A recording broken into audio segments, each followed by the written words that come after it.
वैसे तो क्या है, आज आज की तारीख में तो मैं अपने आप को बहुत तुर्रम खा और तोप समझता हूँ। किसी की इज्जत नहीं करता मैं, फिर वो कोई भी क्यों ना हो, भूत प्रेत पिशाच भगवान तगवान शैतान हैवान कोई भी हो, मैं किसी की इज्जत नहीं करता। बट फिर भी अगर कोई मुझसे पूछना चाहे कि आप क्या करते हैं या क्या आपकी क्वालिफिकेशन है, या कोई बोले कि इंट्रोड्यूस योरसेल्फ, तो मैं तमीज़ की भाषा तमीज़ से पूछे हुए सवालों की का जवाब तमीज़ से देता हूँ। तो मैं माइनिंग इंजीनियर हूँ और Indian school of mine Dhanbad से मैंने पढ़ाई करी है। 2013 में पास आउट किया है मैंने। कोल इंडिया लिमिटेड में काम किया है, 3 साल काम कर गया। उस 3 साल काम करने के बाद मैंने रिज़ाइन किया। रिज़ाइन करने की 2 वजह थी। पहली वजह ये कि मेरे बाप और मेरे मामा की मौत हो गई थी और फैमिली को सपोर्ट करने के लिए कोई मर्द प्रजाति का इंसान चाहिए था। तो दूसरा रीज़न ये था कि मेरा बाप मेरे लिए बहुत पैसा छोड़ के गया था। मेरा बाप मेरे लिए 1 करोड़ 10-20 लाख छोड़ गया था और पेंशन अलग से आती थी उसकी। तो जितना वो छोड़ गया था ना, वो सब खा गया, मैं ख़त्म कर दिया मैंने।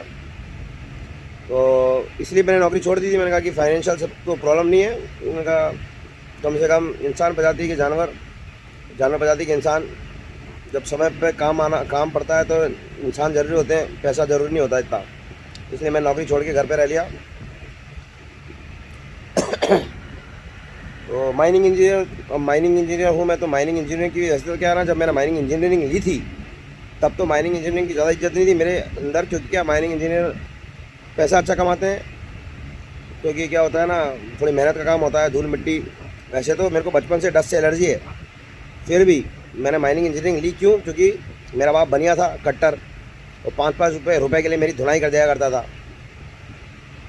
तो पैसा बहुत ज़रूरी होता है, इसलिए मैंने ऐसी ब्रांच ली जिसमें मेरे को 100% प्लेसमेंट की गारंटी हो। तो अस्थमा होने के बावजूद, ब्रोंकाइटिस होने के बावजूद, डस्ट एलर्जी होने के बावजूद मैंने माइनिंग इंजीनियरिंग ली और मैंने माइनिंग इंजीनियरिंग अच्छे से पढ़ाई भी करी। बट नौकरी मेरी जाट मरी कोल इंडिया में लगी। मैं चाह रहा था कहीं अच्छी जगह लग जाए, 1-1.5 करोड़ की पर ईयर की, बट नहीं लगी मेरी। तो फ़िलहाल कुछ समय पहले, अब कितना कुछ था ये तो पता नहीं मुझे। वैसे तो क्या है ना, मैं तो जंगली हूँ। जंगली मतलब प्राइमोर्डियल पुरुष नाम की जो आत्मा होती है ना, प्राइमोर्डियल पुरुष। और प्राइमोर्डियल पुरुष जो था उसको किसी औरत की ज़रूरत नहीं थी। वो प्रकृति जो है ना, मदर नेचर अर्थ, उसी के साथ काम का हो जाता था। तो प्राइमोर्डियल पुरुष की आत्मा तो है मेरे अंदर, है ना। तो मैं तो क्या जंगल झाड़, मैं तो कहीं में भी रह सकता हूँ, कुछ भी कर सकता हूँ मैं। तो मेरे से कंपैरिजन तो करना ही मत। बाकी माइनिंग इंजीनियरिंग और माइनिंग इंजीनियर्स की इज्जत बढ़ाने के लिए मैं कुछ बताने जा रहा हूँ कि आज की तारीख में जितना भी सामान मिल रहा है, जिसके डिपेंडेंट रहते हैं लोग, फिर वो मोबाइल हो या फिर कोई भी चीज़ हो, हर चीज़ ज़मीन से खुदाई करने के बाद ही निकल रही है, बिना मशीनों के। पहले ज़माने में लोग हाथों से खुदाई करते थे, पत्थरों से खुदाई करते थे, कुछ लोग जानवरों से खुदाई करवाते थे। तो आज की तारीख में तो ऐसा भी पॉसिबल नहीं है। मैं तो कुछ भी कर सकता हूँ, मैं तो किसी भी लेवल तक जा सकता हूँ। मैं तो भूत प्रेतों से भी काम करा सकता हूँ मैं, जानवर तो दूर की बात है। तो आज की तारीख में जितना भी मार्केट है ना, वो सब अर्थ बेस्ड मार्केट है। क्योंकि ये ना, अभी क्या है, मंगल ग्रह पर और शनि ग्रह पर और चंद्रमा ग्रह पर माइनिंग चालू नहीं हुई है कि कोई सामान बाहर से अंदर इंपोर्ट नहीं कराए हैं अर्थ में। सारा का सारा अर्थ से निकाल के अर्थ में यूज़ हुआ है। तो माइनिंग इंजीनियर्स की इज्जत है काफ़ी, है ना। शेयर मार्केट को तो ऊपर नीचे कर सकते हैं माइनिंग इंजीनियर चाहें तो। ये सारी की सारी इंडस्ट्रीज़ और सारे के सारे, वो मेंडलीव ने एक पीरियोडिक टेबल बनाया था। वैसे मैं भी बना सकता हूँ एक पीरियोडिक टेबल, उसमें 2-4 एलिमेंट्स मैं भी नए इंट्रोड्यूस करूँ। लवड़ानियम तो मैं बता सकता हूँ, मैं बहुत सारे एलिमेंट्स इंट्रोड्यूस कर सकता हूँ मैं नए। मेरे बाप का गुरु था, वो एलिमेंटल ट्रांसफॉर्मेशन कर लेता था। वो मर्क्यूरी से सोना बना लेता था, मर्क्यूरी टू ऑरम कन्वर्ट कर लेता था वो। तो मेरे को ये समझ में नहीं आई बात कि अगर वो मर्क्यूरी टू ऑरम कन्वर्ट कर लेता था तो उस चूतिए को तो न्यूक्लियर बॉम्ब बना देना चाहिए था। फिर उस चूतिए ने न्यूक्लियर बॉम्ब क्यों नहीं बनाया? क्योंकि अगर वो एलिमेंटल ट्रांसफॉर्मेशन कर सकता था तो न्यूक्लियर बॉम्ब बना के फोड़ फाड़ के ख़त्म करता है इन चूतियों को। किसका इंतजार कर रहा था वो? पता नहीं किसका इंतजार कर रहा था। बाकी तो क्या, चूतिया भी बनाते हैं लोग। कुछ लोग चोरी डकैती करते हैं और सोना छुपा के रखते हैं, फिर बाद में उसी सोने को बोलते हैं कि हमने मर्क्यूरी टू सोना कन्वर्ट किया।